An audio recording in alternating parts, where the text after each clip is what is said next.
صل على محمد وعجل فرجهم. وقت کے امام کے حضور ادائے احترام کے لیے ان کے ظہور کی تعجیل کی دعا کے لیے درود بھیجیں. محمد و آل محمد صل علی محمد و آل محمد وعجل فرجهم. فاتحہ.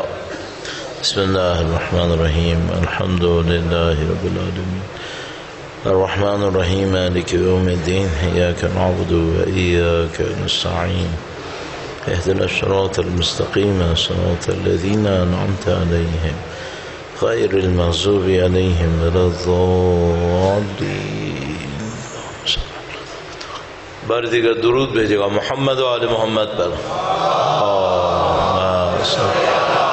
محمد و آل محمد. اعوذ باللہ من الشیطان الرجیم. بسم اللہ الرحمن الرحیم.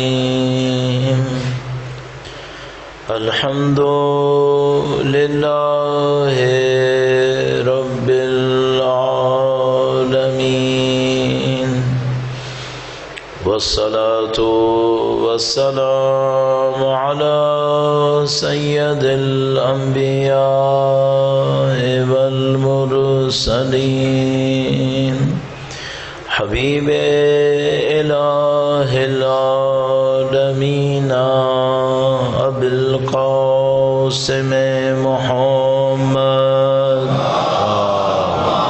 صلی علی محمد آل محمد وعجل فرجهم وعلى آله الطيبين الطاهرين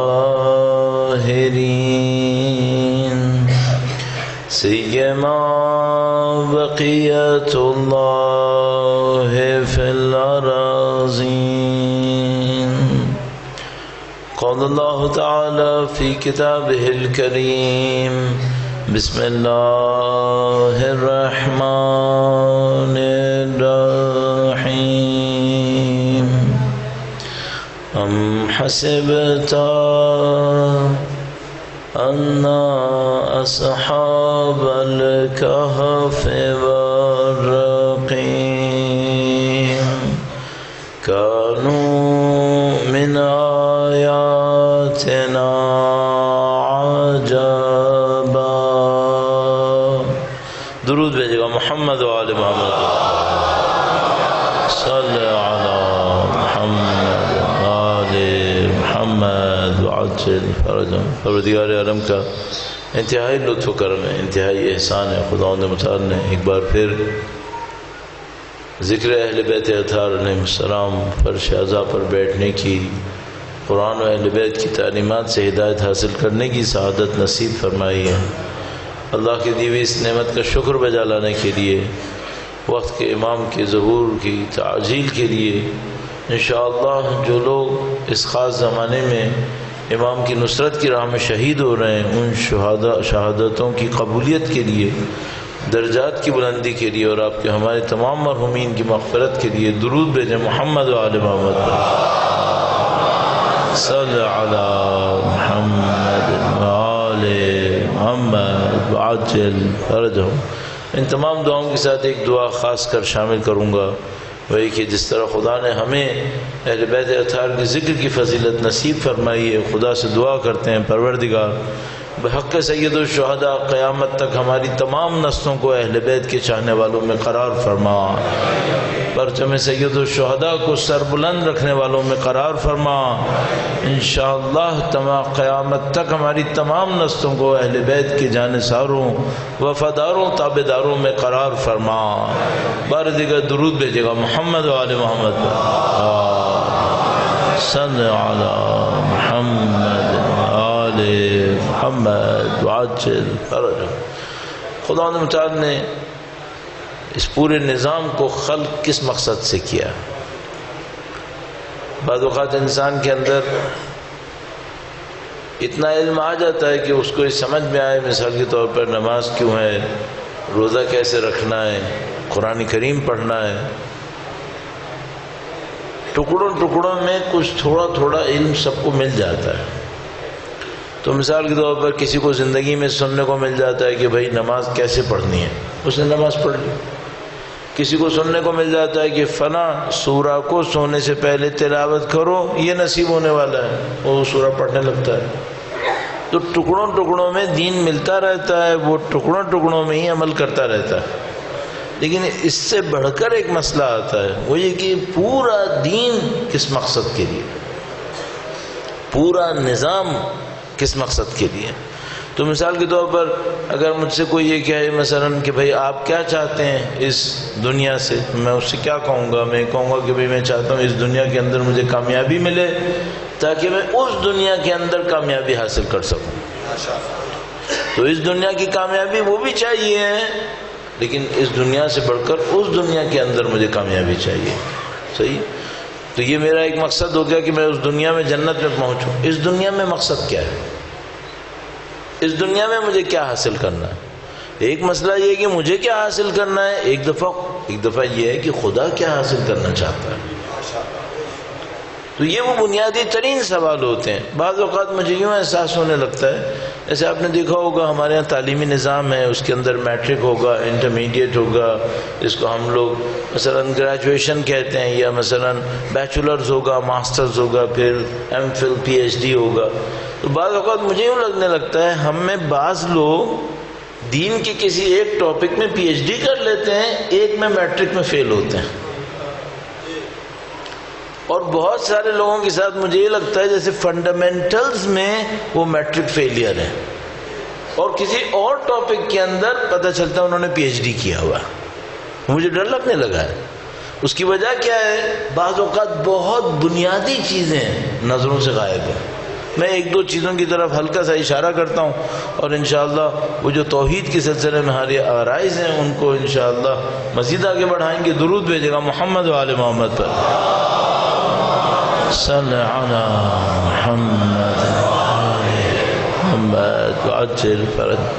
اب بتائیے 20-25 سال سے جو میں مجالس عرض کر رہا ہوں اس میں بہت ساری باتیں کہہ چکا ہوتا ہوں، پھر دوبارہ سوچتا ہوں چلو اس کو پھر دوبارہ دہراؤں، پھر تیسری دفعہ دہراؤں، پھر کبھی سوچنے لگتا ہوں کب تک دہراتا رہوں، لیکن پھر بھی دماغ میں آتا ہے کہ سب تک پہنچ گئی بات، تو پھر مجبور ہو جاتا ہوں کہ نہیں دوبارہ کہنا پڑے گا. ایک سادہ سی بات ہے. میں خود طالب علم ہونے کے ناطے میں ظاہر نماز پڑھ رہا ہوں، عبادتیں کر رہا ہوں، تو اپنے ذہن میں آتا تھا کہ ساری عبادتوں کی ایک ہی نیت ہے، قربتاً الی اللہ. اور مجھے یاد ہے ہم کالج کے زمانے میں تھے، ایک مولانا نے ہم لوگوں کو سکھایا کہ اس کو قربتاً الی اللہ نہیں کہنا ہے، یہ غلط ہے. قربتاً الی اللہ صحیح، اللہ کی اس طرف قریب ہونے کے لیے. تو جب میں اس کے اوپر غور کرتا ہوں ساری عبادتوں کی نیت قربتاً الی اللہ ہے، تو میں کسی سے پوچھتا ہوں کہ بھئی بتاؤ یہ جو قریب ہونا ہوتا ہے اس کا مطلب کیا ہوتا ہے؟ تو وہ کہتا ہے اللہ سے قریب ہونا. یعنی تو میں پوچھتا ہوں کس چیز میں قریب ہوا ہے؟ بھئی اگر آپ نے یہ مجلس سنی اور آپ اللہ سے قریب ہو گئے اور اسی کی خاطر آپ نے یہ عبادت انجام دی ہے، تو جہاں آپ بیٹھے تھے وہیں تو بیٹھے ہیں، کیا آپ تھوڑا سا اوپر ہوئے؟ نہیں. تو آپ جواب میں کہیں گے مولانا کیا قریب ہونے کا مطلب یہ ہے کہ ہم نے کیا اوپر جانا ہے کیا؟ تو جو بہت قریب ہیں کیا وہ زمین کے اوپر نہیں رہتے؟ ہاں رہتے ہیں. یہ کس چیز میں قریب ہوتے ہیں پھر؟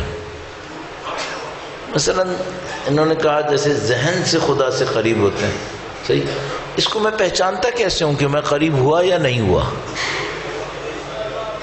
بھائی کوئی جس کو ہم لوگ کہتے ہیں انگلش میں کوئی ٹینجیبل چیز بتاؤ نا، اس کو دیکھ کے مجھے کچھ سمجھ میں آئے کہ بھئی میں قریب ہوا یا نہیں ہوا. اگر میں ایک دکان کھولتا ہوں، صبح سے شام تک دکان چلاتا ہوں، رات کو سونے سے پہلے میں اپنے پاس دیکھتا ہوں میرا خرچہ کتنا ہوا، میری کمائی کتنی ہوئی، بچت ہوئی یا نہیں ہوئی، پتہ چل جاتا ہے مجھے. ایک مہینے دکان چلاؤں مجھے فوراً پتہ چل جائے گا اس مہینے مجھے فائدہ ہوا یا نقصان ہوا. میں ایک بات پوچھتا ہوں، جو 25 سال سے قربتاً اللہ نمازیں پڑھ رہے ہیں، ان کو یہ پتہ چل گیا کہ وہ قریب ہوئے یا نہیں ہوئے؟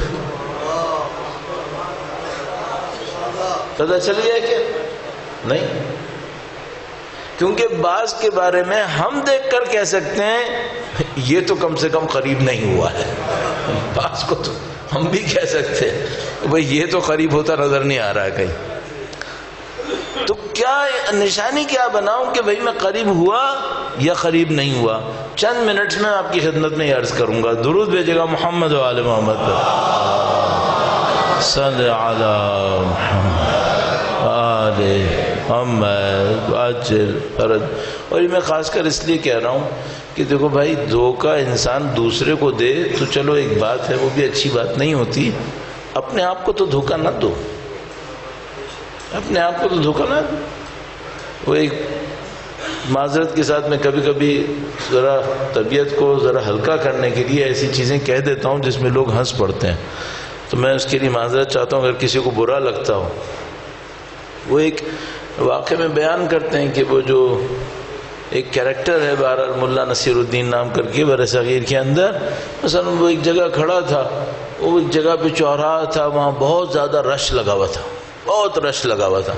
تو اس نے کسی نے کہا کہ آج بہت رش لگا ہوا ہے، اس کی وجہ سے میرا یہ کام خراب ہو گیا، وہ کام خراب ہو گیا. اس نے کہا یہ رش ختم کرنا کتنی دیر کا کام ہے؟ کہنے کا بہت مشکل ہے. کہنے کا میں 5 منٹ میں ختم کر دوں گا. تو اس نے کہا تم کر سکتے ہو؟ ملا سے کہا ملا ہاں میں کر دوں گا. کہنے کا اچھا کرو ذرا. اس نے کہا ٹھیک ہے. وہ ذرا اونچائی پہ گیا اور ایک آدمی کی طرف اشارہ کر کے کہنے لگا کہ اگلے چورنگی پہ حلوہ دے رہے ہیں لوگوں کو، تم نے لیا؟ تو اس نے کہا نہیں. کہنے لگا وہ دے رہے ہیں بڑے مزے کا تھا، تم نے لیا یا نہیں لیا؟ کہنے لگا نہیں. کہنے لگا لے لو. تو وہ ہلکا ہلکا چلنے لگا تو ایک اور کی طرف اشارہ کر کے کہنے لگا وہ جا رہا ہے حلوہ لینے، تم نے جانا ہے نہیں جانا ہے؟ وہ اور تیز چلنے لگا. اس کا دیکھو وہ تو بھاگ کے جا رہا ہے، تم لوگ جا رہے ہو نہیں جا رہے ہو؟ تھوڑی دیر میں سب لوگ آہستہ آہستہ چلنے لگے حلوہ لینے کے لیے. تھوڑی دیر میں چوراہا خالی ہو گیا. وہ آدمی آیا، اس نے کہا تم نے بڑا کارنامہ کیا، یہ تو سارا چورنگی خالی کر دی تم نے. تو دیکھا وہ خود بھی اٹھ کے اسی طرف جانے لگا ملا. تو اس نے پوچھا تم کہاں جا رہے ہو؟ کہنے کا شاید دے رہے ہو، شاید دے رہے ہو. ہم نے لوگوں سے کہا ہم مومن ہیں، ہماری عقل میں آ گیا پھر ہوں گے ہی. پھر کہے پر خود بھی سوچنے لگے کہ اب اور کچھ نہیں کرنا ہے، ہم تو ہیں. اتنی آسانی سے نہیں ہوتا ہے، کر کے دکھانا پڑتا ہے.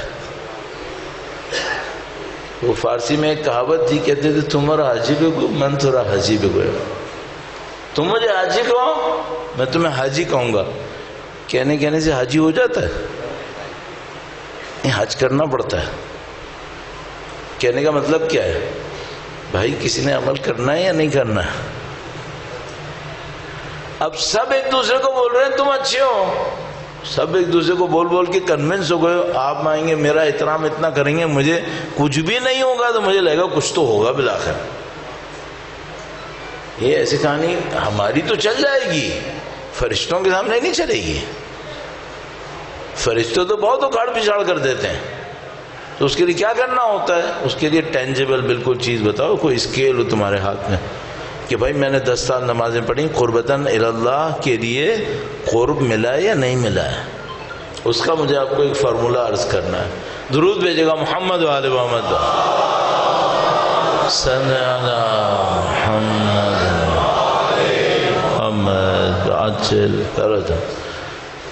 تقریباً ہر امام بارگاہ میں مسجد میں کہیں نہ کہیں اللہ کے اسماء حسنہ لکھے ہوئے ہوتے ہیں. 99 نام اسماء حسنہ. کبھی آپ نے یہ سوچا کہ اس کا ہم سے تعلق کیا ہے؟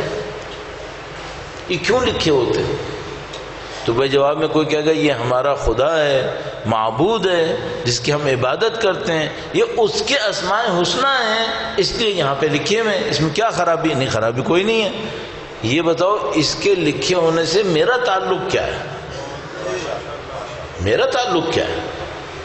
اچھا یہ برسوں تک میں بچپن سے دیکھتا تھا، وہ ایک اسماء الحسنہ کی ایک مصری حمد بھی آتی تھی، وہ بھی سنتا تھا، اور وہ بھی سب پھر سمجھ میں نہیں آتا تھا اس کا ہم سے تعلق کیا ہے۔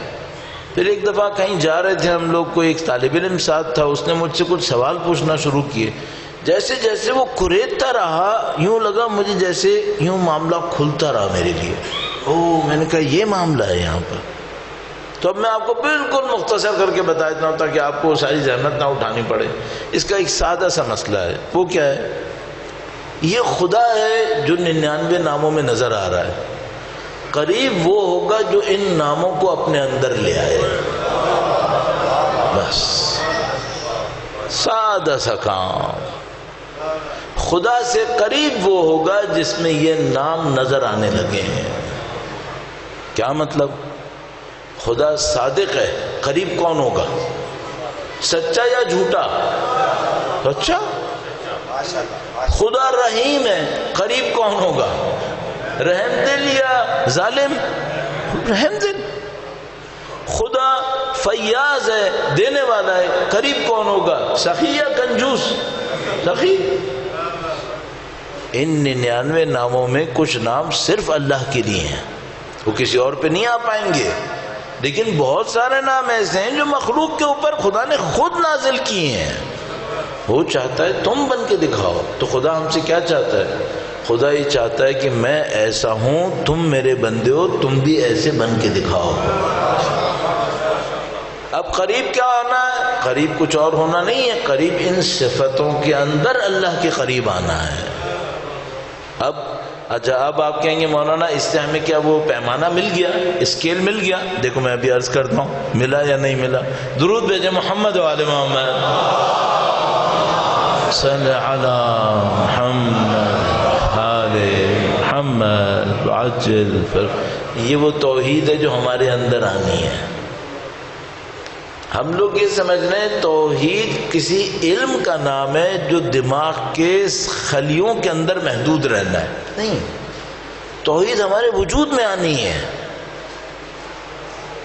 کیسے پیمانہ بنے گا؟ کیسے ناپوں اس کو؟ آپ کو یاد ہوگا ہم لوگ اسکولوں میں ہوتے تھے، کالجوں میں ہوتے تھے، تو کہتے تھے ایک صفحہ لے لو، بیچ میں ایک لائن لگا دو۔ چلو لائن لگا دی، 2 کالم بن گئے، ایک سیدھے ہاتھ پہ الٹے ہاتھ پہ۔ اب آپ نے کیا کیا؟ ایک صفت لکھی، وہ کیا ہے؟ رحیم۔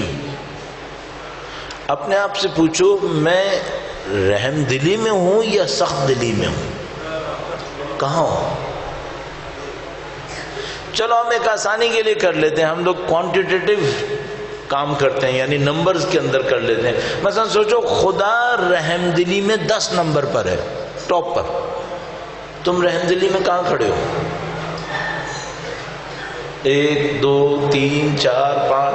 خدا رحم دلی میں 100 نمبر پر ہے، تمہارا نمبر کتنا ہے؟ کتنی رحم دلی ہے تمہارے اندر؟ خدا عادل ہے 100 نمبر کا، تمہارے اندر کتنے فیصد عادل ہے؟ کہاں ہو؟ خدا صادق ہے 100 نمبر کا، تمہارے اندر سچائی کتنے نمبر کی ہے؟ ہاں؟ خدا رزاق ہے، خدا فیاض ہے، خدا منصف ہے، خدا کی ساری صفتیں ہیں، تم ان صفتوں میں کہاں کھڑے ہو؟ اچھا اگر مشکل یہ ہے، اگر ادھر نہیں ہو تو یا یہاں رحمان ہے یا یہاں شیطان ہے، 2 ہی پارٹیز ہیں اس کائنات میں۔ درود بھیجے محمد و آل محمد، صلی علی محمد و آل محمد عجل فرج۔ تو بچے یاد ہے جب میں اور آپ گرافس بنانا سیکھتے تھے تو ہم سے کہتے تھے کہ مثلا ایکس کے ایکسس کے اوپر 180 ڈگری موومنٹ ہے، ایک رائٹ پر ایک لیفٹ پر، تو اگر رائٹ پہ خدا کو رکھ لو، لیفٹ پہ شیطان کو رکھ لو، یہ بتاؤ تم بیچ میں کہاں ہو؟ اور تمہارا ٹلٹ کس کی طرف ہے؟ ٹلٹ کس کی طرف ہے؟ یہ 99 صفتیں اپنے اندر دیکھو، ان 99 صفتوں کو دیکھتے ہوئے میں رائٹ پہ 1، لیفٹ پہ شیطان 180، میں کس نمبر پر ہوں؟ کہاں ہوں میں؟ اس کو کہتے ہیں قریب ہونا اللہ کے۔ اچھا اب کوئی مجھ سے کہے مولانا یہ کیا کمال ہوا، میں نے 40 سال نمازیں پڑھی، اس طرح میں دیکھتا ہوں تو میں خدا کے قریب نہیں ہوں، جبکہ میں نے تو نمازیں قربتاً اللہ کے لیے پڑھی تھی۔ ہاں یہی ایک مسئلہ اور آتا ہے، خداوند متعال نے فرمایا تھا ان الصلاۃ تنہی عن الفحشاء والمنکر، نماز بے حیائی و برائی سے روکتی ہے۔ آج روکتی ہے؟ بہت سارے لوگوں کی نماز نہیں روک پا رہی۔ صحیح ہے، یہ سوال ان کو بھی کرنا پڑے گا، کیوں نہیں روک پا رہی؟ تو مشکل ساری کیا ہے؟ مشکل ساری بندے خدا یہ ہے کہ ہم لوگ دین کے اندر اوپر اوپر تیرنے والے ہیں، نیچے نہیں گئے۔ ہم لوگ گہرائی میں نہیں گئے دین کی۔ اس گہرائی میں نہ جانے کے نتیجے میں ظاہری طور پر بہت دین ہے ہمارے پاس، لیکن گہرائی میں نہ جانے کی وجہ سے بڑی بڑی مشکلات ہمارے اندر بچی ہوئی ہیں۔ تو میں نے آپ کی خدمت میں کل عرض کیا تھا کہ بھئی میں کچھ عرض کروں گا توحید کے بارے میں۔ آج میں نے آپ کی خدمت میں عرض کیا کہ جو خدا سے قریب ہونا ہے اس کو کہتے کیا ہے، کیا ہوتا ہے یہ، اس کی میں نے آپ کے سامنے ایک ٹینجیبل پکچر کھینچ دی کہ بھئی آپ نے اگر خدا سے قریب ہونا ہے اسماء حسنہ میں قریب ہونا ہے، 99 ناموں میں قریب ہونا ہے۔ اب میں تھوڑا سا اس میں ایک کلو آپ کو اور ایک پوائنٹ اور عرض کر دوں، اپنے لیے بھی آپ کے لیے بھی درود بھیجیں محمد و آل محمد پر صلی علی محمد آل محمد وعجل فرج۔ جب کوئی انسان کسی کو بہت بڑا ٹارگٹ دے دیتا ہے نا تو اس کے بعد مشکل یہ ہوتی ہے کہ وہ بیچارہ بعض اوقات ہمت ہار جاتا ہے۔ تو بعض اوقات کیا ہوتا ہے کہ آپ کو بہت بڑا ٹارگٹ نہیں دینا ہوتا، اس کو چھوٹے چھوٹے ٹکڑوں میں کر کے چھوٹے چھوٹے ٹارگٹ دینے ہوتے ہیں تاکہ بندہ ہمت نہ ہارے اور آہستہ آہستہ اپنے آپ کو امپروو کرتا رہے۔ خدا نے کائنات کیوں خلق کی؟ انسان کے لیے۔ سخر لکم ما فی السماوات والارض، انسان کو ٹاسک کیا دیا؟ میرے قریب آؤ۔ وہ جو میں قریب آؤں گا وہ کیسے آؤں گا؟ اسماء حسنہ میں آؤں گا۔ تو زمین پوری کائنات خلق کرنے کا مقصد کیا ہو گیا؟ خدا زمین پر اپنے جیسے بندے بنانا چاہتا ہے۔ عبدی اتینی اجعلک مثلی، میرے بندے تو میری اطاعت کر، میں تجھے اپنا جیسا بناؤں گا۔ خدا زمین پر اپنے جیسے بندے بنانا چاہتا ہے، ایسے بندہ بنانا چاہتا ہے جس کے اندر خدا کی صفتیں نظر آئیں۔ یہ خدا کا مقصد ہے، یہ وہ عطا کرنا چاہتا ہے۔ اب نہیں معلوم وہ بعد میں جب ہمیں جنتوں میں لے کے جائے گا تو اور کیا عطا کرے گا، خدا جانتا ہے۔ شروع کہاں سے کروں؟ 99 نام آسان نہیں ہے، یہ آسان نہیں ہے۔ شروع کہاں سے کروں؟ اگر میں آپ کو شروع نہیں بتاؤں نا اور آپ کو کہوں بھائی یہ 99 نیمز ہیں یہ آپ نے لانے، آپ کو لگے گا کام بہت مشکل ہو گیا۔ لیکن میں اگر آپ کو ایک اچھا اسٹارٹنگ پوائنٹ دے دوں کہ تم 3 صفتوں کو اپنے اندر لے آؤ، 99 خود بخود آئیں گے۔ اللہ اکبر، یا رسول اللہ،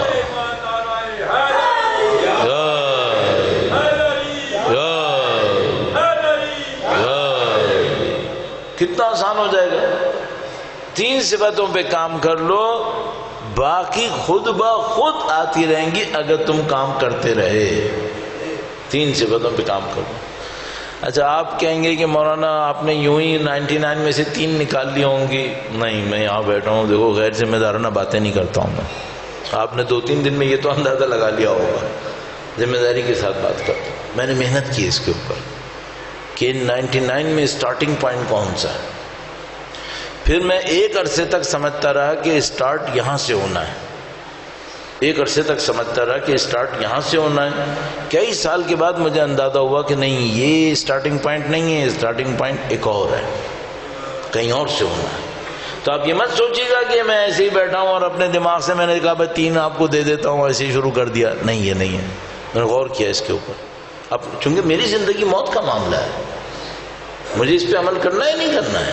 آپ کو بول بول کے مجھے کیا فائدہ اگر میں خود عمل نہیں کروں گا؟ کہانی سنانے کے لیے تھوڑی ہوتا ہے۔ تو کہاں سے شروع کرنا ہے؟ وہاں سے شروع کرنا ہے جو خدا نے اپنی شناخت قرار دی ہے۔ بھئی خدا کی 99 صفتیں تھیں، اس نے اپنی شناخت کس صفت سے کرائی، وہاں سے شروع کرنا ہے، اور اس صفت سے شروع کرنا ہے جو اس نے صرف اپنی شناخت نہیں بنائی، اپنے نبی کی شناخت بھی وہی بنائی، وہاں سے شروع کرنا ہے۔ خدا متعال نے اپنے لیے فرمایا 99 صفتوں میں سے اپنے لیے فرمایا کتب علی نفسہ الرحمہ، اللہ نے خود فرمایا میں نے اپنے نفس پر رحمت لکھ دی ہے، لکھ دی ہے، کتب علی نفسہ الرحمہ، قرآن کریم۔ یہ خدا نے اپنی شناخت کروائی ہے کہ میں عادل بھی ہوں، میں حاکم بھی ہوں، میں سب کچھ ہوں، لیکن پہلی صفت جو میں نے اپنے اوپر لکھی ہے، اگر صفتوں کا مقابلہ ہوا تو یہ صفت حاکم ہو جائے گی۔ وہ کون سی ہے؟ وہ رحمت ہے۔ وہ کیسے؟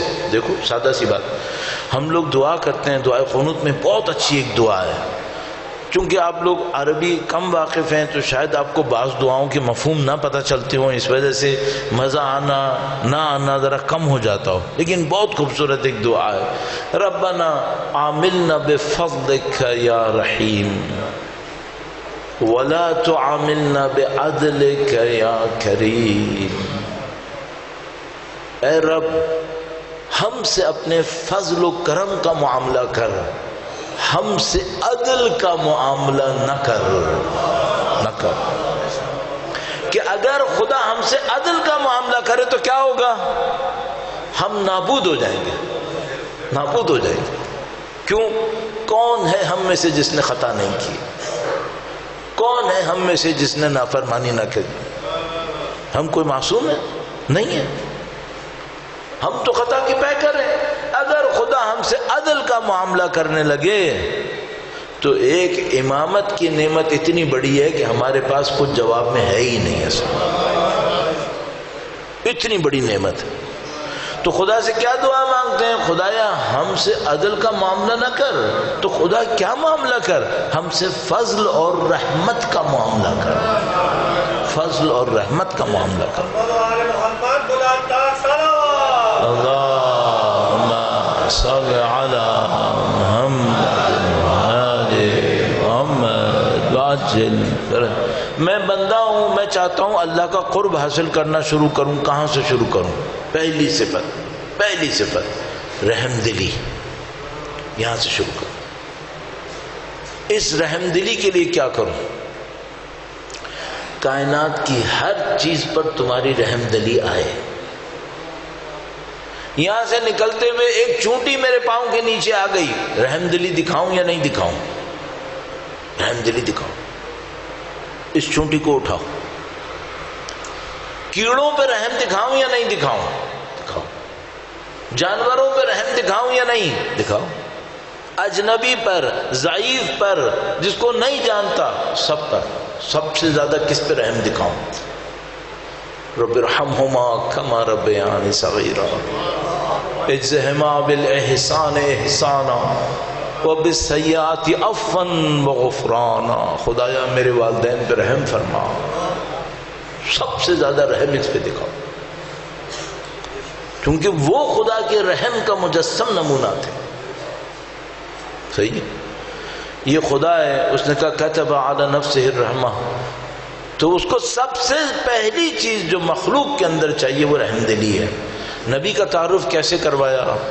وَمَا أَرْسَلْنَاكَ إِلَّا رَحْمَةً لِلْعَالَمِينَ۔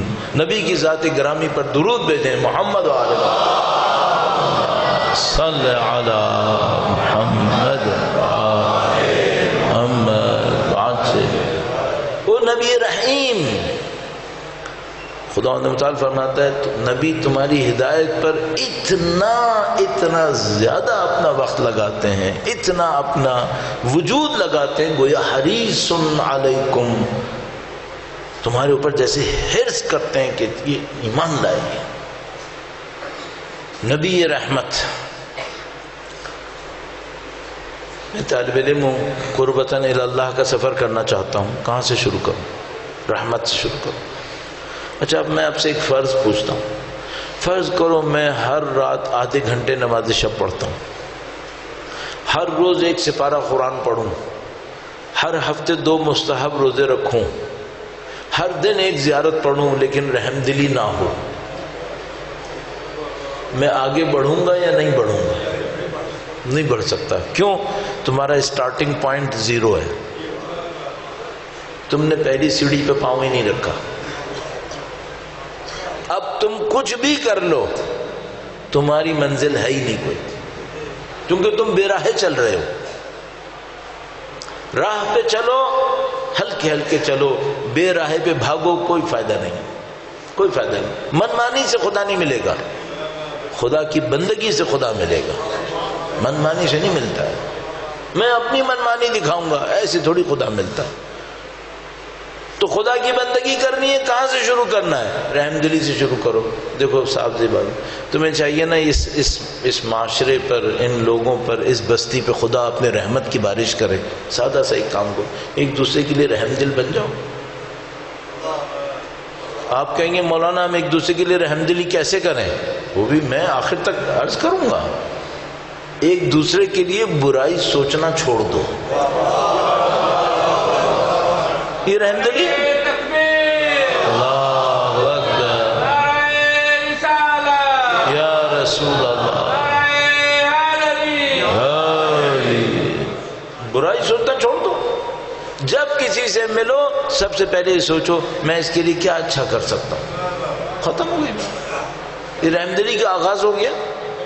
اور کیا کرنا ہے؟ اور یہ کرو، بالکل کھول کے عرض کر رہا ہوں، اپنی تنہائیوں میں اپنے بھائیوں کو دعا دو، اپنی تنہائیوں میں اپنے بھائیوں کو دعا دو۔ خدا جب کسی بندے کو دیکھتا ہے نا جو اس کے بندوں کے لیے تنہائی میں دعا کر رہا ہوتا ہے، تو خدا فرشتوں سے کہتا ہے اس کے محافظ تم ہو، یہ میرے بندوں کا محافظ بنا ہوا ہے، اس کے محافظ تم ہو۔ محافظ قرار دے دیتا ہے خدا نے مجھے، کوئی اس کا راستہ نہیں روک سکتا۔ پھر تو آپ اور میں قربتاً اللہ کا سفر کرنا چاہتے ہیں، توحید کو اپنے اندر لے کر آنا چاہتے ہیں۔ کہاں سے اسٹارٹ ہوا؟ رحم دلی سے۔ اچھا میں ایک بات پوچھتا ہوں، رحم دلی دکھانے کے لیے پی ایچ ڈی کرنا ضروری ہے؟ نہیں۔ انٹرمیڈیٹ ضروری ہے؟ نہیں۔ اصول کافی پڑھی بھی ہو؟ نہیں۔ رحم دلی کے لیے کیا چاہیے؟ رحم دلی کے رحم دل چاہیے، دل میں رحم چاہیے۔ یہ تمہارے ہاتھ میں ہے۔ میں تو یہ نہیں کہا پیسہ دو، یہ کرو وہ کرو، میں نے کہا کہ دل سے ایک دوسرے کو دعا دو، اچھا سوچو۔ یہ ایک ہو گیا پوائنٹ۔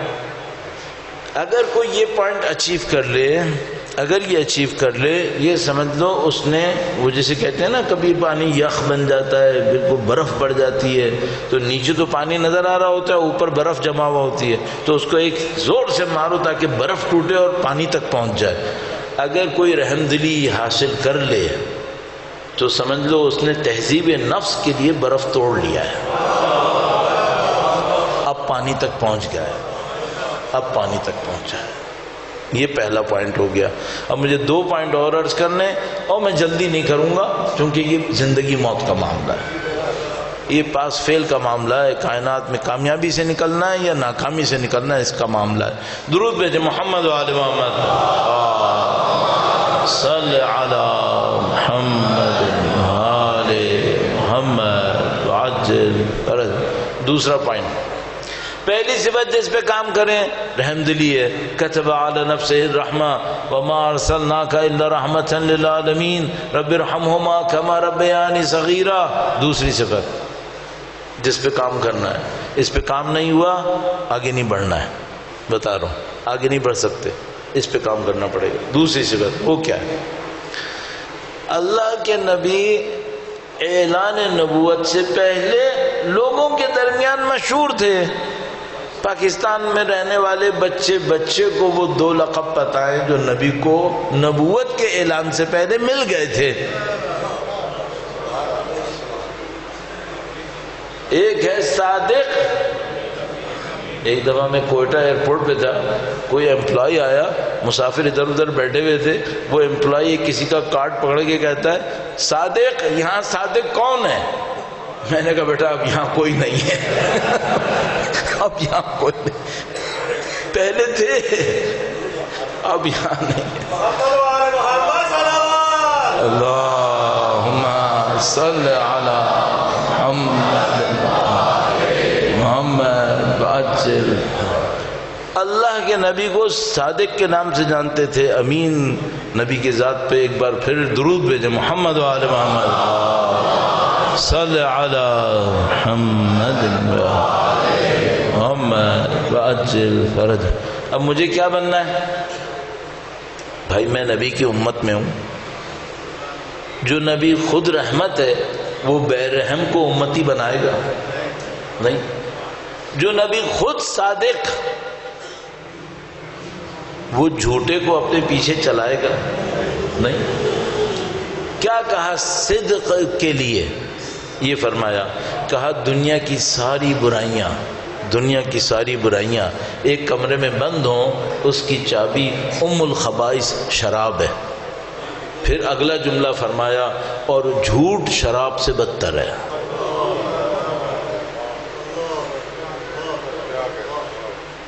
اللہ کا کرم ہے ہمارے معاشرے میں شراب بہت بری ہے، لیکن یہ مجھے نہیں پتا کہ جھوٹ کیوں اتنا برا نہیں ہے، وہ کیوں اتنا برا نہیں ہے۔ یعنی بعض اوقات ایک آدمی ہم سے کہتا ہے مولانا فلاں نے مجھ سے پوچھا، میں نے اس کو یہ کہا، میں جھوٹ بولا۔ اچھا، بڑے فخر کی بات ہے، تمہیں شرم نہیں آ رہی؟ کیوں جھوٹ بولا؟ کیا ہمارے معاشرے میں جھوٹ اتنا ہی برا ہے جتنی شراب ہے؟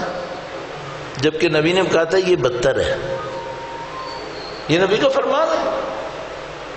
جن علماء نے 40 حدیث کتابیں لکھی ہیں، 40 حدیثوں کے اوپر ایک حدیث یہ ہوتی ہے، ایک حدیث یہ ہوتی ہے۔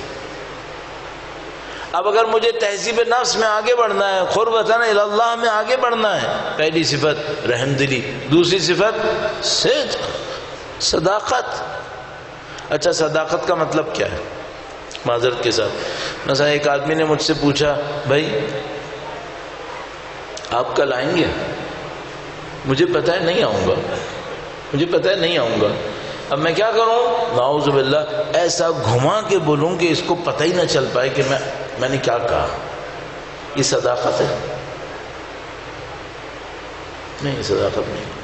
ایک آدمی آیا، اس نے مجھ سے مشورہ مانگا، اس مشورے میں میں نے اپنی مفاد پرستی ڈال دی، یہ صداقت ہے؟ یہ صداقت نہیں۔ اچھا، صداقت کے مقابلے میں دو چیزیں ہوتی ہیں، ایک صادق کے مقابلے میں کاذب ہوتا ہے، اور صداقت کے مقابلے میں ہوتی ہے منافقت۔ منافقت صحیح۔ اب میں بہت معذرت کے ساتھ واقعاً دونوں ہاتھ جوڑ کے آپ سے پوچھتا ہوں، ہمارے معاشرے میں منافقت ہے یا نہیں ہے؟ تو مجھے بتائیے معنوی ترقی کیسے کریں گے؟ ابھی کو ہم سے پوچھتا ہے ہم لوگ اتنی عبادتیں کرتے ہیں، ہمیں معنوی ترقی کیوں نہیں ہوتی؟ کہاں سے ہوگی؟ ثواب کم نہیں کماتے، گنواتے زیادہ ہیں، گنواتے بہت ہیں۔ اب اگر مجھے معنوی ترقی کرنی ہے تو کیا کرنا ہے؟ سب سے پہلے رحم دلی لاؤ، دوسری بات کیا تھی؟ صداقت، سچ بولو، اندر سے سچے بنو، اندر سے سچے۔ کوئی تم سے کوئی بات کہہ رہا ہے، اپنی مفاد پرستی مت دکھاؤ، اس کے لیے فائدے کی بات کرو، صداقت دکھاؤ۔ تیسری چیز کیا ہے؟ امانت، امانت داری۔ امانت داری کی ایک مثال میں بہت زیادہ دیتا ہوں، آپ کی خدمت میں بھی عرض کرتا ہوں، درود بھیجے گا محمد وآل محمد، اللہم صلی علی محمد اجل فرجہم۔ میں معذرت چاہتا ہوں جو لوگ نیٹ پہ سن چکے ہیں انہوں نے کئی دفعہ سنا ہوا ہوگا، لیکن پھر بھی میں سوچتا ہوں بہت سارے لوگوں نے نہیں سنا ہوگا، تو میں یہ مثال دے دیتا ہوں۔ فرض کرو کوئی مجھے 5 سیب دے، اب سیب تو کارخانے میں نہیں بنتے نا، ایک جیسے نہیں ہو سکتے، ایک تھوڑا اچھا ہوگا، ایک تھوڑا کم ہوگا، ایک تھوڑا ایسا ہوگا ویسا ہوگا۔ کسی نے مجھے 5 سیب دیے اور کہا مولانا یہ سیب آپ تقسیم کر دیں لوگوں میں، ایک اپنے پاس بھی رکھ سکتے ہیں، ایک اپنے پاس بھی رکھ لیں، صحیح؟ میں اپنے پاس کون سا رکھوں گا؟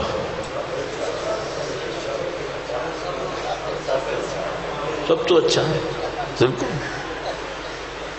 اچھا، یہ جو دینے والا تھا، کیا اس نے مجھ سے کہا تھا کہ سب سے اچھا والا اپنے پاس رکھیے گا؟ اس نے کہا تھا ان میں سے ایک آپ اپنے پاس رکھیے گا۔ اچھا، میں بہت استاد ہوا تو میں کہوں گا تو دیکھ کون سا رہا ہے کہ میں نے کون سا رکھا ہے۔ اس کا مطلب کیا ہے؟ اس کا مطلب ہے یہ آدمی اس وقت تک اچھا ہے جب تک کوئی سے دیکھ رہا ہے۔ تو میں عرض کروں، جب تک مخلوق دیکھ رہی ہے یہ اچھا ہے، اور جب خالق دیکھ رہا ہے تو یہ برا ہے۔ یہ اس نے کیا ظلم کیا؟ مخلوق کے سامنے برا بن جاتا وہ بہتر تھا، مخلوق کے سامنے اچھا بنتا ہے، خالق کے سامنے برا بنتا ہے۔ مولا نے ایک جگہ فرمایا اس قاضی سے ڈرو جو خود شاہد ہے۔ ایک وہ قاضی ہوتا ہے جس کو شاہد کی ضرورت ہوتی ہے، شہادت دینے والے آئیں، گواہی دینے والے آئیں، یہ وہ قاضی ہے جو خود شاہد ہے، اس سے ڈرو۔ اس نے مجھے 5 سیب دیے، اس نے کہا مولانا 4 لوگوں میں دے دیں، ایک آپ بھی رکھ لیجئے گا۔ میں نے کون سا رکھنا ہے؟ اگر میں سب سے اچھا رکھوں، اس کا مطلب کیا ہے؟ میری ایمانداری کمپرومائزڈ ہے، اور اگر خدا نہ کرے میں بے ایمان ہوا تو میں ایک سے زیادہ رکھ لوں گا، وہ تو بے ایمان ہو گیا، یہ تم نے معاملہ ہی ختم کر دیا میں نے۔ اگر میں نے 5 میں سے سب سے اچھا رکھا، ایمانداری میری کمپرومائزڈ ہے۔ کیا مطلب؟ اس کی ایمانداری بہت خراب ایمانداری ہے، اس کی ایمانداری اچھی ایمانداری نہیں ہے۔ اب آپ کہیں گے اس سے بہتر کیا کر سکتا تھا؟ اس سے بہتر کیا کرتا؟ 5 میں سے ایوریج رکھ لیتا، اوسط کا اپنے پاس رکھ لیتا، نہ بہت برا رکھتا نہ بہت اچھا رکھتا۔ کیوں؟ اس نے کہا تھا 5 میں سے ایک رکھ لیں، تو ٹھیک ہے ایک جو بیچ بیچ کا ہو وہ میں رکھ لیتا ہوں۔ یہ ایمانداری صحیح ایمانداری ہے۔ اچھا، اب اس ایمانداری میں اعلیٰ سطح کون سی ہو سکتی ہے؟ اس ایمانداری میں اعلیٰ سطح کون سی ہو سکتی ہے؟ میں اپنے ذہن میں سوچوں گا۔ اس نے کہا تھا مولانا ان میں سے ایک آپ اپنے لیے رکھ لیجئے گا، یہ تکلفاً مجھے دے رہا ہے، اصل میں لوگوں کو دینا چاہتا ہے، مجھے کیا ضرورت ہے رکھنے کی؟ یہ مجھے تکلفاً دے رہا ہے، اصل میں یہ سیب لوگوں کو دینا چاہتا تھا، اس نے سوچا مولوی کو ایک بھی نہیں دے دیا تو 5 کھا جائے گا، ایک تو دے ہی دوں۔ اللہ اکبر،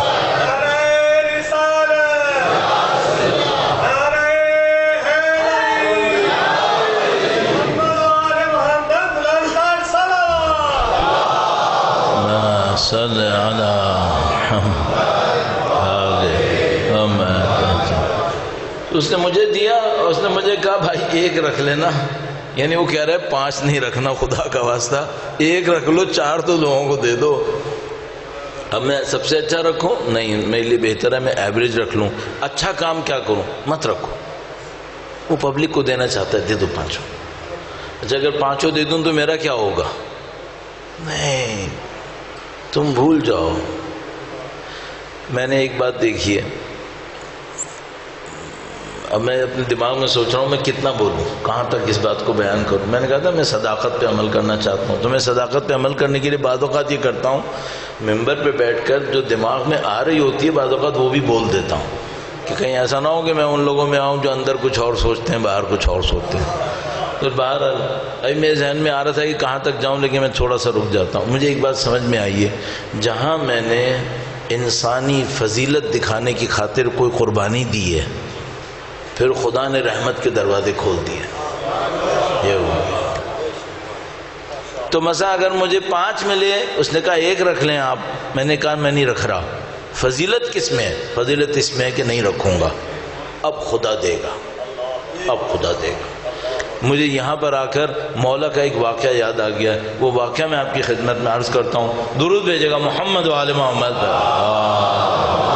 صلی علی محمد و آل محمد وعجل فرجهم۔ مولا چھٹے سرکار کا واقعہ ہے، ان کی عظمت پر درود بھیجیں، محمد و آل محمد، اللہم صلی علی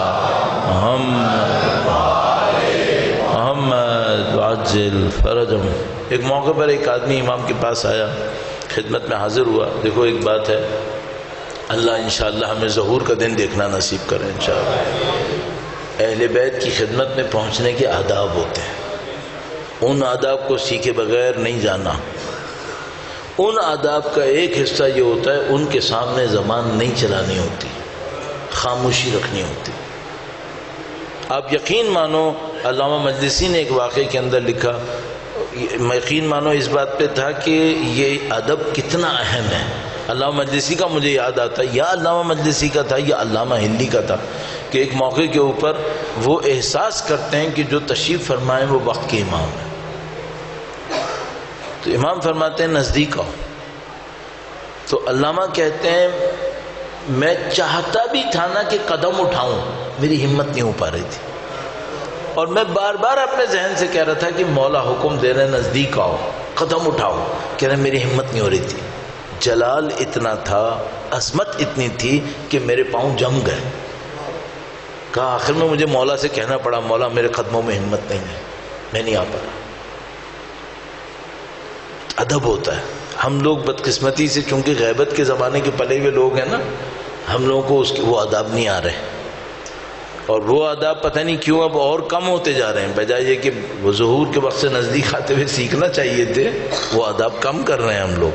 کل میں نے اسی لیے عرض کیا آپ کی خدمت میں، زیارت ڈھنگ سے پڑھیں، یہ ظہور کی طرف بڑھنے کا ایک قدم ہے، زیارت ڈھنگ سے پڑھیں، اس سے انسان ائمہ سے نزدیک ہوتا ہے۔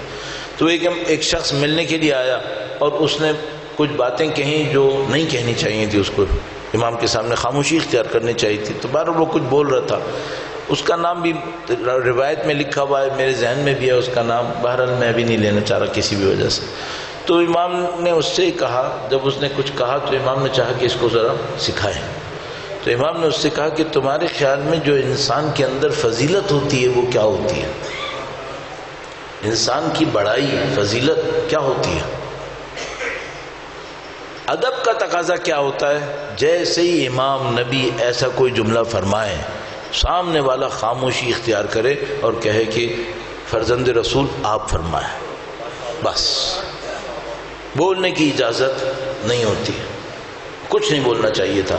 اس نے نہیں سمجھا معاملے کو، اور وہ پہلے ہی کچھ حرکتیں کر چکا تھا، تو امام نے فرمایا تمہارے خیال میں فضیلت کیا ہوتی ہے؟ اب یہ جو باتیں تھیں تو سائڈ میں آپ سے جو بات عرض کرنی تھی وہ کیا تھی؟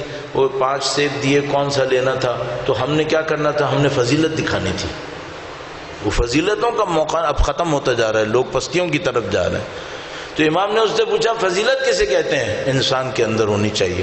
تو اس نے ایک جملہ کہا، میں بھی آپ کی خدمت میں عرض کرتا ہوں، اس نے کہا کہ مولا جب خدا دے تو شکر کرے، جب خدا نہ دے تو صبر کرے۔ ٹھیک ہے، جب خدا دے شکر کرے، جب خدا نہ دے تو صبر کرے۔ یہ انسان کی فضیلت ہے، یہ انسان کی فضیلت ہے۔ یہ بات بری نہیں ہے، اہل بیت کا مقام بہت بلند ہے، بہت بلند ہے۔ اور معذرت کے ساتھ امام نے کیا جواب فرمایا؟ اس نے کہا جب خدا دے تو شکر کرے، جب نہ دے تو صبر کرے۔ امام نے فرمایا کہ فلانی مدینے کے کتے بھی ایسے ہی ہیں، مدینے کے کتے بھی ایسے ہی ہیں۔ جب مالک کتے کو دیتا ہے تو کتا خوش ہو کے 2 ملاتا ہے، نہیں دیتا تو کتا کیا کرتا ہے؟ خاموشی جا کے بیٹھ جاتا ہے۔ تو امام نے فرمایا تم نے جو انسان کی بڑی فضیلت بتائی، یہ تو کتے بھی ایسے ہی ہوتے۔ اب اگر کوئی دینے پہ شکر نہ کرے اور نہ دینے پہ صبر نہ کرے تو وہ کتے سے بھی نیچے ہے۔ ہاں، وہ کتے سے بھی نیچے ہے۔ تو اس نے کہا کہ بھائی دے تو شکر کرے، نہ دے تو صبر کرے۔ امام فرمائے تو کتے بھی ایسے ہی ہوتے۔ اب اس کو سمجھ میں آیا کہ مجھے زبان نہیں ہلانی تھی. اب اس کو سمجھ میں آیا. کہنے لگا مولا مجھ سے غلطی ہو گئی. کہنے لگا مولا مجھ سے غلطی ہو گئی, مجھ سے غلطی. آپ فرمائیں فضیلت کیا ہے؟ امام نے فرمایا ہم اہل بیت اطہار جب خدا نہیں دیتا ہے تو شکر کرتے ہیں. جب خدا نہیں دیتا ہے تو شکر کرتے ہیں کہ اس نے ہمیں اس قابل سمجھا, کہ ہمیں اس سختی میں ڈالا. اور جب خدا دیتا ہے تو ہم بندوں میں تقسیم کرتے ہیں. اللہ اکبر یا رسول اللہ.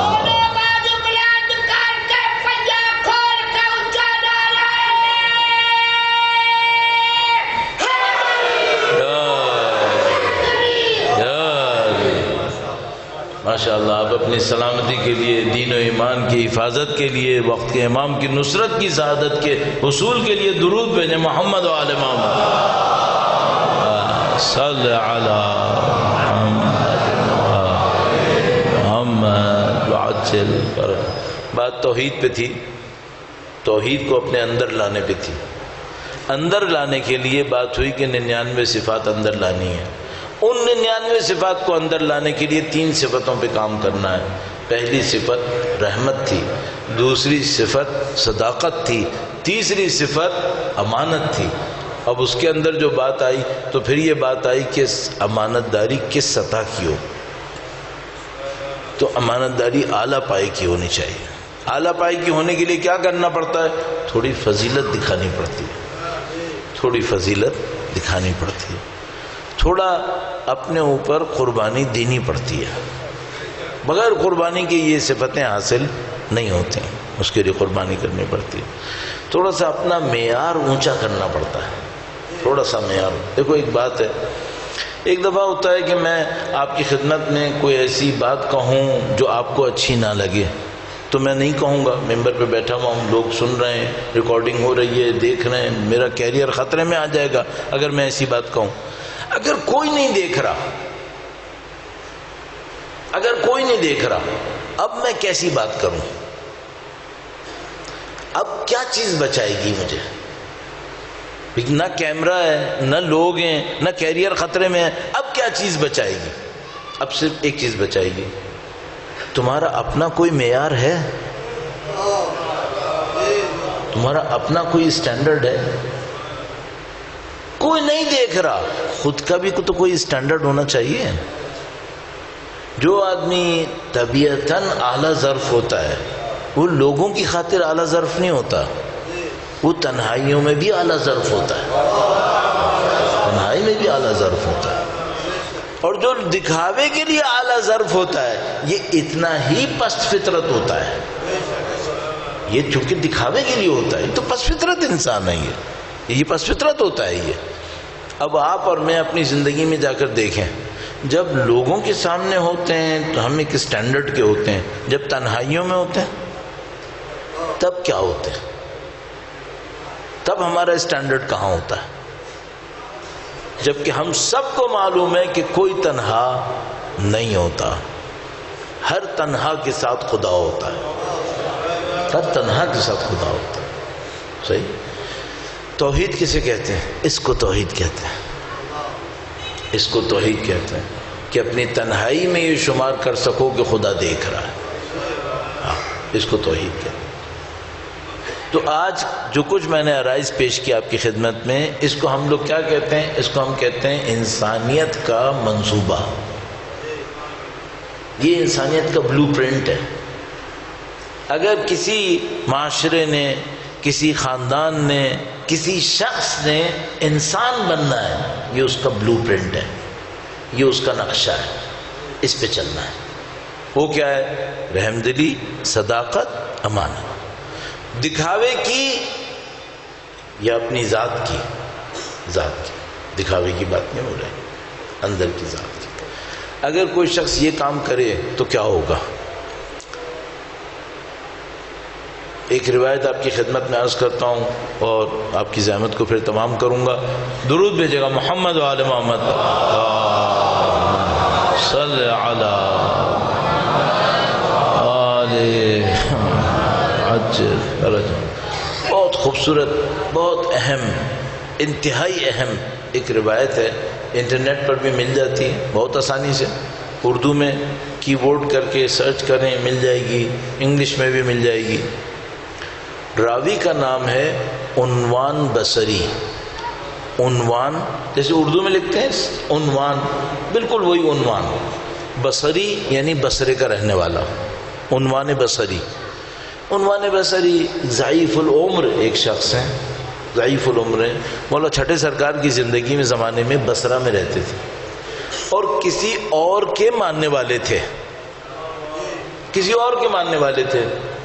ایک زمانے میں مدینے آتے ہیں نبی کی زیارت کے لیے، روزے کی زیارت کے لیے مدینے آتے ہیں. وہ ماننے والے کسی اور کے تھے. جب مدینے آتے ہیں تو لوگ ان کو بتاتے ہیں کہ جس رسول کی زیارت کے لیے آئے ہو ان کے فرزند یہیں پر ہیں. عنوان بصری کہتے ہیں کہ میں نے تو اپنی زندگی میں کبھی سوچا ہی نہیں تھا کہ میں اولاد نبی کا بھی کچھ رابطہ رکھوں. کہے کہ میں نے سوچا ہی نہیں تھا. تو کہا کہ ٹھیک ہے، میں روزے کے اطراف میں رکتا ہوں اور فرزند رسول کی زیارت کروں گا، دیکھتا ہوں. ماننے والے کسی اور کے تھے. فرزند رسول تشریف لاتے تھے، ہر روز زیارت فرماتے تھے، ایک خاص جگہ تشریف فرما ہو جاتے تھے. لوگ ان سے سوال جواب کرتے تھے. یہ ایک درس دیتے تھے. اس درس کے بعد اپنے بیت شرف تشریف لے جاتے تھے، گھر تشریف لے جایا کرتے تھے. وہاں پر ان کے خاص ماننے والے جمع ہوتے تھے، وہ سوال جواب کرتے تھے. یہ 2 درسگاہیں امام کی ہوتی تھیں ہر روز. تو لوگوں نے بتایا کہ امام اتنے وقت پہ تقریباً زیارت کے لیے تشریف لائیں گے. تو عنوان بصری وہیں کھڑے ہو جاتے ہیں کہ میں ان کی زیارت کروں گا. جیسے ہی امام کے رخ انور کی زیارت کرتے ہیں، اچانک اپنی زندگی میں احساس کرتے ہیں کہ جو کچھ اب تک کیا سب ضائع ہو گیا، سب ضائع ہو گیا.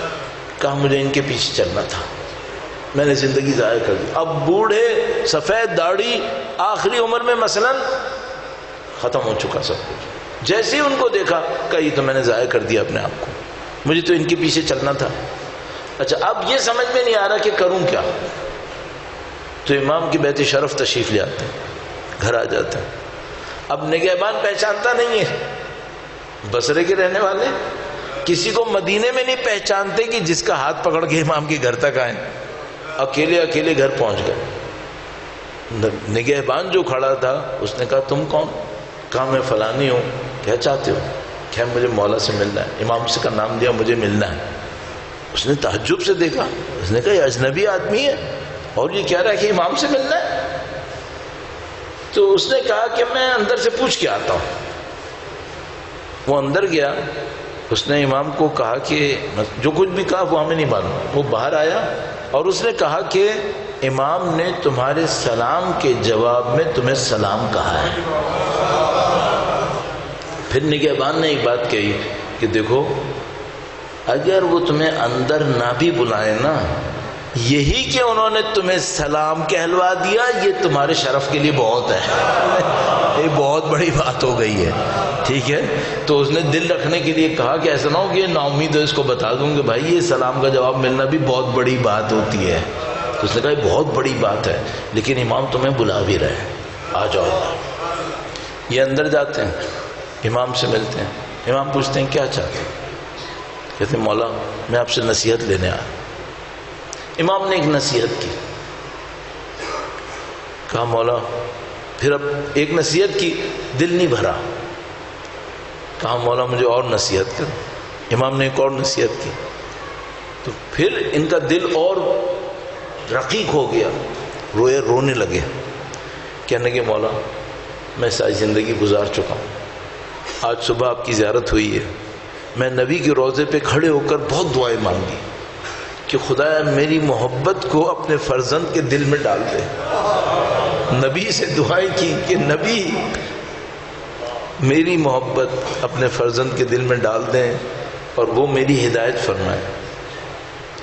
امام نے پوچھا کیا چاہتے ہو؟ کہا میں چاہتا ہوں کہ آپ سے ہدایت ہو.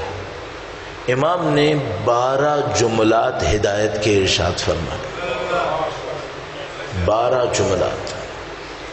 یہ 12 جملات تہذیب نفس کرنے والوں کے لیے ٹیکسٹ بک بن گئی ہے. جس کسی کو تہذیب نفس کرنا ہے ان 12 جملوں پہ عمل کرنا پڑے گا. اس روایت کا نام ہے روایت عنوان بصری. انہی کے نام پہ روایت پڑ گئی ہے. اس روایت میں امام نے ایک جملہ ارشاد فرمایا ہے. کل میں نے آپ سے کہا تھا میں آپ کو یہ عرض کروں گا کہ یہ جو انسان کچھ کر رہا ہوتا ہے یہ اسٹور کہاں ہوتا ہے، لیکن بات کہیں اور چلی گئی تو میں نے کہا اختتام کم سے کم اس کے نزید لے جا کے کر دوں آپ کی خدمت میں. اور اس میں ایک مسئلہ اور بھی ہے جو ہمارے بھائی بار بار اٹھاتے ہیں، تو میں اس کو بھی کل انشاءاللہ کوشش کروں گا کہ یہ دنیا سے ہمارا جو رشتہ اچھا نہیں ہونا چاہیے یہ کیا معاملہ ہے، اسے کل انشاءاللہ عرض کرنے کی کوشش کروں گا. امام نے روایت میں 12 جملے ارشاد فرمائے، وہ میں آپ کی خدمت میں بس اتنا عرض کروں گا، جا کے ڈھونڈ لو. میں 12 جملے ایسی تیزی سے بولوں گا نا فائدہ نہیں ہوگا، بہت کم فائدہ ہوگا. ان 12 جملات پر اللہ کی دی ہوئی توفیق سے ایک دفعہ پورا عشرہ پڑھ چکا ہوں. پورا عشرہ پڑھا ہے اس میں صحیح. اور میں 12 جملات کو پوری مجلس میں کبھی کہتا ہوں، کبھی 3 مجلسوں میں کہتا ہوں، تو میں اچانک 12 جملے نہیں کہوں گا. لیکن اس روایت کے آخر میں امام نے ایک اور جملہ ارشاد فرمایا. وہ جملہ میں آپ کی خدمت میں اس پر خرچ کرنا چاہتا ہوں. درود بھیجے گا محمد و آل محمد صلی علی محمد آل محمد. امام نے فرمایا کہ فلانی لیس العلم بالتعلیم والتعلم، علم سیکھنے سکھانے سے حاصل نہیں ہوتا. علم کا ایک خاص درجہ ہے جس کے بارے میں امام ارشاد فرما رہے ہیں. ایک وہ ہوتا ہے جو ہم سیکھنے سکھانے سے حاصل کرتے ہیں، اس کو بھی ہم علم کہتے ہیں. امام حقیقت علم کی طرف اشارہ فرما رہے ہیں. امام نے فرمایا لیس العلم بالتعلیم والتعلم، علم سیکھنے سکھانے سے نہیں ہوتا، بل هو نور یقذفہ اللہ علی قلب من یشاء، بلکہ علم تو وہ نور ہے جو خدا جس کے قلب پر چاہتا ہے نازل کرتا ہے. مولا چھٹے امام کی عظمت پر درود بھیجیں. محمد و آل محمد صلی علی محمد آل محمد. علم وہ نور ہے جو خدا جس کے قلب پر چاہتا ہے نازل کرتا ہے. اب یہاں پہ ایک سوال ہے، خدا کس کے قلب پہ چاہتا ہے کہ نازل کرے؟ کس کے قلب؟ دل کی نورانیت، قلب کی نورانیت. کل میں عرض کروں گا قلب کیا ہے، لیکن آج اسی کے اوپر رہتے ہوئے قلب کی نورانیت کیا ہے. ایک اور روایت میں امام نے ارشاد فرمایا کہ قلب کی نورانیت 2 چیزوں میں ہے. اگر ان 2 چیزوں پہ عمل کرو قلب کی نورانیت نصیب ہونی ہے. اور اگر قلب کی نورانیت نصیب ہو گئی تو وہ علم نصیب ہو گیا جو سیکھنے سکھانے سے نہیں تھا. 2 چیزیں. وہ کیا؟ فرمایا پہلی بات غور و فکر، فکر کو بڑھا، غور و فکر کو بڑھا. اچھا اب ایک عام آدمی غور و فکر کس میں بڑھائے؟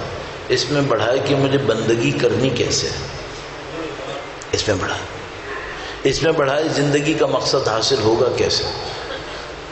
اپنی تہذیب کے اوپر جیسے میں نے ابھی 3 صفتیں عرض کی، ان پہ محنت کیسے کروں، اس پہ بڑھا.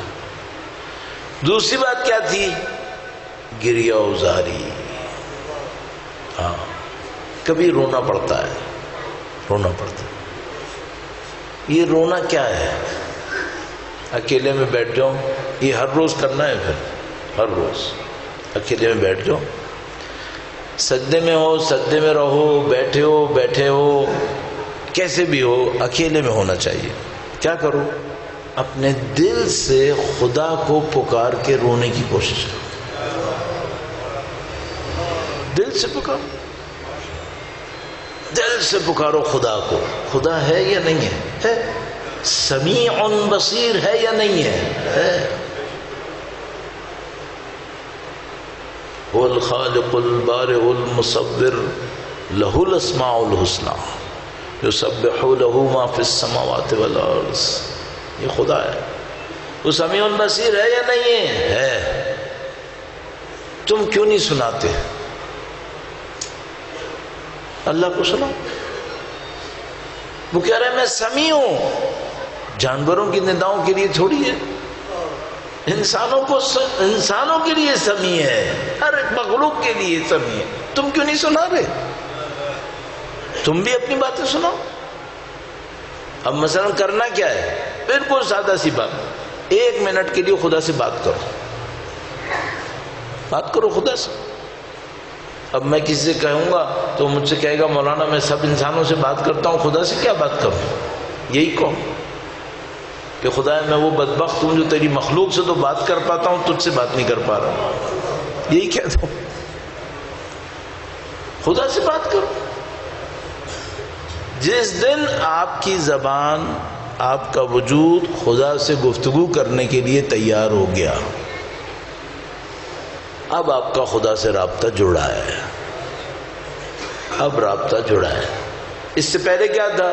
اس سے پہلے تم دور دور تھے، اب نزدیک آئے ہو، اب نزدیک آئے۔ تو یہ کرنے کا کام ہے، یہ کرنے کا کام۔ اکیلے بیٹھو، اللہ کو پکارو، اللہ سے گفتگو کرو، یہ کرنے کا کام۔ وہ جو تسبیح میں نے عرض کی تھی نا، وہ بھی اسی کی تیاری کے لیے ہے۔ اگر کوئی تسبیح ڈھنگ سے پڑھتا ہے تو اس کا قلب تیار ہو جاتا ہے خدا سے گفتگو کرنے کے لیے، صحیح؟ پھر توحید اندر آتی ہے، پھر توحید نظر آتی ہے، توحید نظر آتی ہے۔ تو عزیزان محترم، یہ لب لباب ہے، یہ کل باتوں کو سمیٹنے کی طرف ہے۔ لیس العلم بالتعلیم والتعلم، علم سیکھنے سکھانے پہ نہیں ہے کہ کتابیں رٹتے رہو، رٹے ہوئے کو رٹتے رہو، اس پہ نہیں ہے۔ بل ہوا نور، جو خدا جس کے سینے پر قلب پہ چاہتا ہے نازل کرتا ہے۔ کل اس کو تھوڑا سا اور قلب کو عرض کرنے کی کوشش کروں گا آپ کی خدمت میں۔ تو یہ کام ہے اور تھوڑا سا آپ کی خدمت میں عرض کر دیا ہے۔ اب آپ یقین مانیں کہ میں جب یہ سب باتیں عرض کرتا ہوں میرا اپنا دل بیٹھنے لگتا ہے، حقیقت یہ ہے، میرا اپنا دل بیٹھنے لگتا ہے۔ کیوں؟ میں خود دیکھتا ہوں راستہ بہت لمبا ہے، راستہ بہت، لیکن ان سب میں ایک چیز ہے جو ہمت دلاتی ہے، وہ کیا ہے؟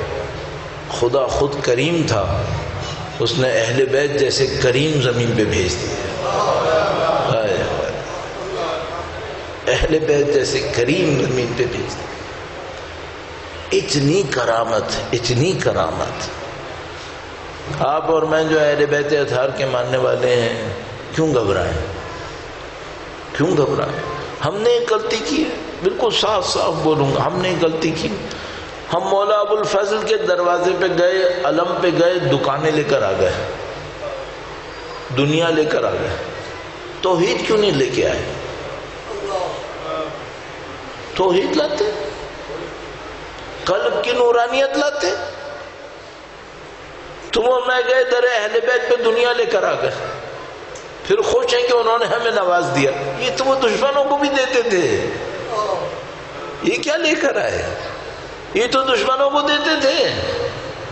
تم نے ہمیں کسی اور در کی طرف تھوڑی جانا ہے، اسی در پہ جانا ہے۔ اس در نے ہمیں دنیا دینی ہے؟ نہیں، دنیا بہت چھوٹی ہے، خدا کی محبت لے کر آؤ، نورانیت لے کر آؤ۔ اب مجھ سے کوئی پوچھے مولانا کیا میں جا کے دنیا نہ لوں؟ نہیں، وہ بھی لے لو۔ اصل چیز کیا لینی تھی؟ دنیا تو ختم ہو جائے گی، دنیا ختم ہو جائے گی۔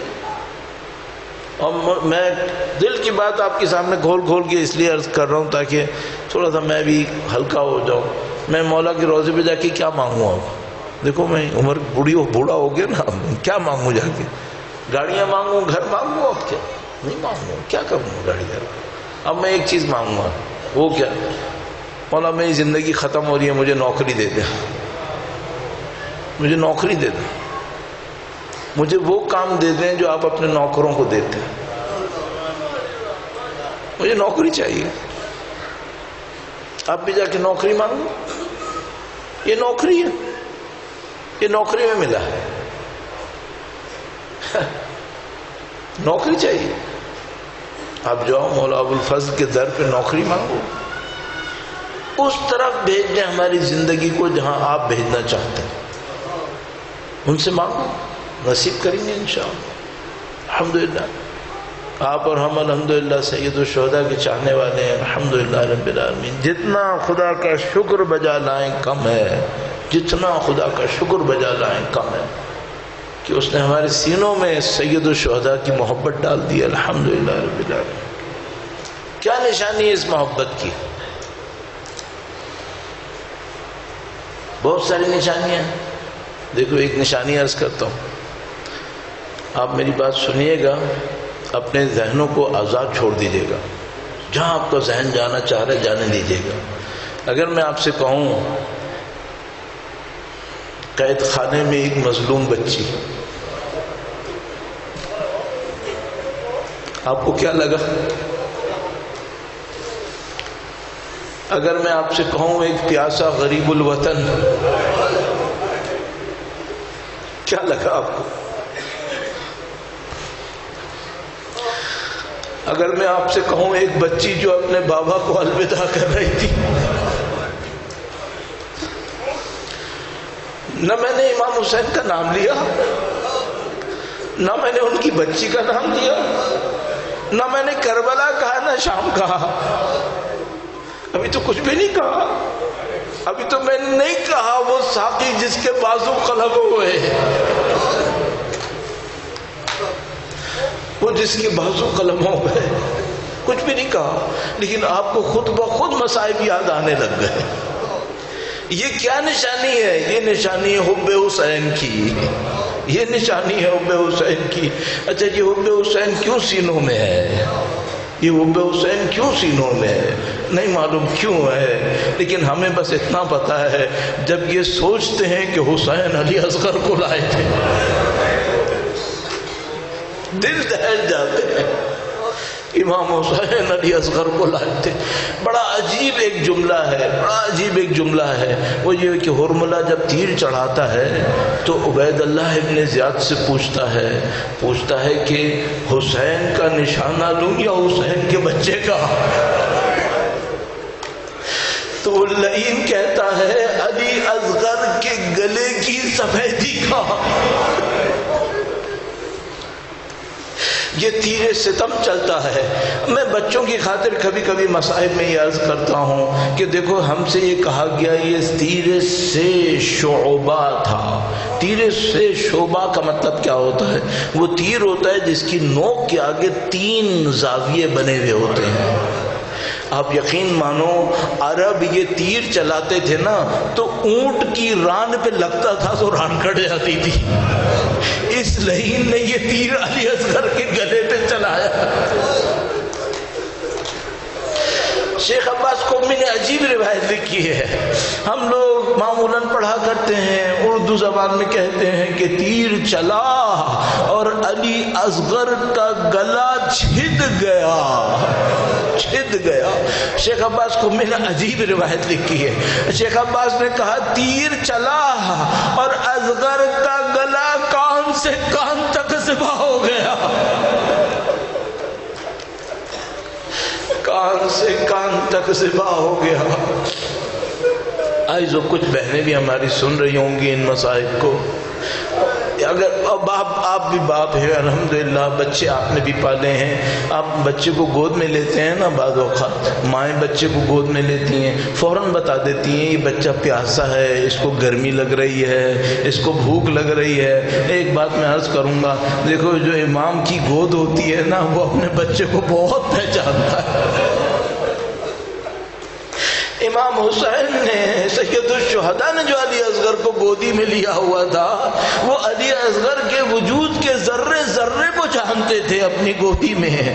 بس ایک موقع تھا جب علی اصغر پیاس سے بلبلا رہے تھے، امام حسین کو پتا تھا میرا بچہ پیاسا ہے، پھر علی اصغر کی تیر چلا اور بچے نے ٹانگیں ہلائی، امام کو پتا چل گیا میرے بچے کا گلا کٹ گیا، اب بچے کا خون نکلا، خون نکلنے سے وہ تڑپا، امام کو پتا چل گیا علی اصغر کا ننھا سا خون بہہ گیا، اب بچے نے آخری دفعہ جب اپنے ہونٹوں کو ہلایا، امام کو پتہ چل گیا اب میرا بیٹا اس مچھلی کی طرح ہے جو پانی سے باہر گر گیا۔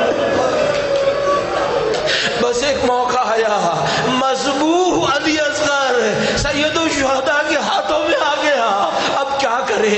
ماں کے پاس لے کے جائے یا نہ لے کے جائے؟ نہیں، ماں کے پاس نہیں لے جا سکتے تھے۔ ایک جگہ پہ جا کر ذوالفقار سے وہ کام لیا جو کسی نے نہیں لیا تھا۔